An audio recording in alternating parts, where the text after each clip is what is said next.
God is good All the time. all the time. God is good. Good evening, everyone. My name is Maisie Escalante, and I am the representative for Grace Generations. So, ang verse that really touched me, ang ama na team verse, comes from 2 Corinthians 12, verse 9. But he said to me, my grace is sufficient for you, for my power is made perfect in weakness. Therefore, I will boast all the more gladly about my weaknesses, so that Christ's power may rest on me.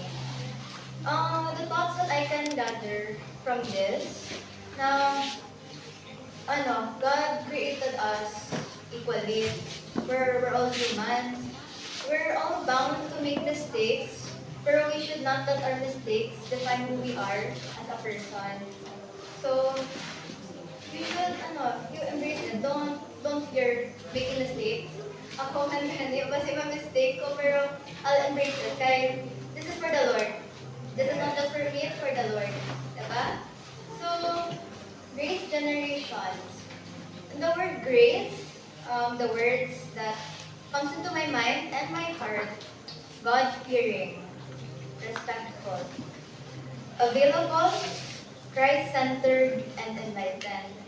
I chose these words because based on the activities that we've experienced so far, did not really stick to me. Because I know that I can carry this with me in the future.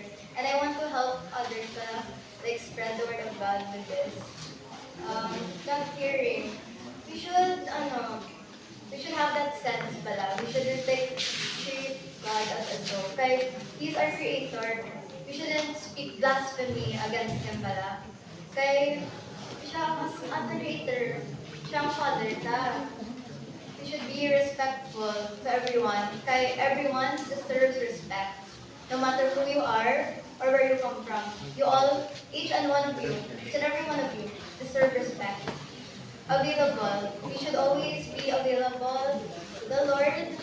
We should, our commitments, our responsibilidad ka, we should make time para we can do the things that we want to. No? Christ-centered.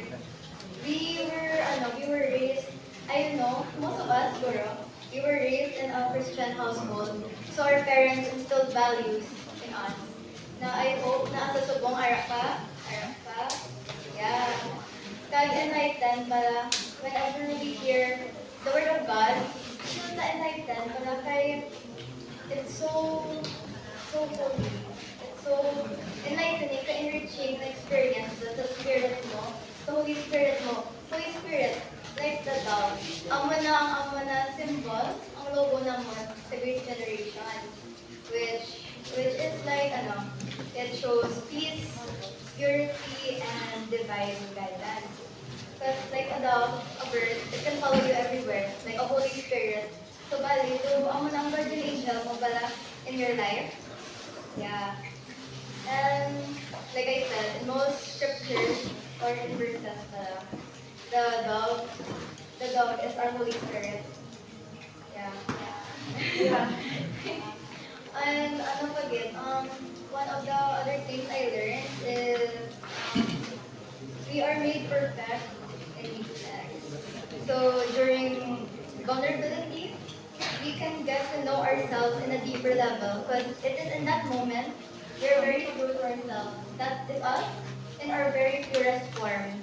So we can really get to know, like wala filter, like it's just you and the Lord. Wala kang filter, kung lang ginagawa. So you can be comfortable around Him. Yeah? Yeah. Again, yeah, I'm sorry. Do not be afraid with your imperfection. Okay, again, God created us all equally. Human sa katanan. Hindi ka mo magpukul ba? Ako magpukul ba ang magputay, pero again, langga ita, langga naman siya.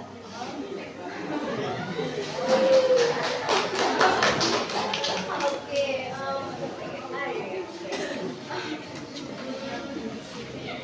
so mirroring the dove's serenity, innocence, and connection to the Holy Spirit, the dove. Grace Generation, When I first learned na part of Grace Generation ko, at first like, oh, Grace Generation to, kanami sa ngalan. Kasi you can walk in grace with your generation. Generation naman din ni. Diba? We can walk in grace, show our grace, and act gracefully to the Lord. And I hope na throughout this camp, we can continue to deepen our faith in the Lord. Maski kung paano mo, you're afraid to make mistakes, don't let that stop you. Just keep on going, move forward lang. Kaya, who knows, basta sa December, masadyakan ka. As in, promise. Amo na sa ako last year, napagpaan ko sa una, first of all, go for it. Kaya, if you want it, you might regret it in the future. So it's better to do it now. Kaya, soon, you might learn to love it. And you will love it. Depende sa mo. Depende sa tao. Yeah. Okay. So, mag-pray lang po for a bit na tanan ka mag-bless sa Ginoo. Pag pinaka-memorable experience niyo sa Kamsta. And I hope na these memories will live on and these will be one of your core memories. So let us pray. Lord, Heavenly Father, thank you so much for giving us the opportunity to be here today. Nakaabot kami safe and sound. We got to meet new fellow believers. We can deepen our faith together with you. And we can learn more things about you. We can build our relationship with you, make it stronger.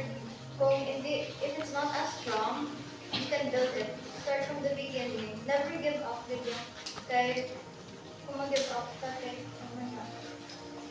Lord, provide pa na everyone will enjoy this camp. Now, we will keep whatever we learned in our hearts, in our soul, spirit. Na in the future generations, we can pass this down to them man, para they can relate to us man. Thank you, good Lord, sa pag-bless mo sa amon. Thank you for the gift of life. Thank you really so much, Lord. In Jesus' name we pray. Amen. Thank you. Thank you so much.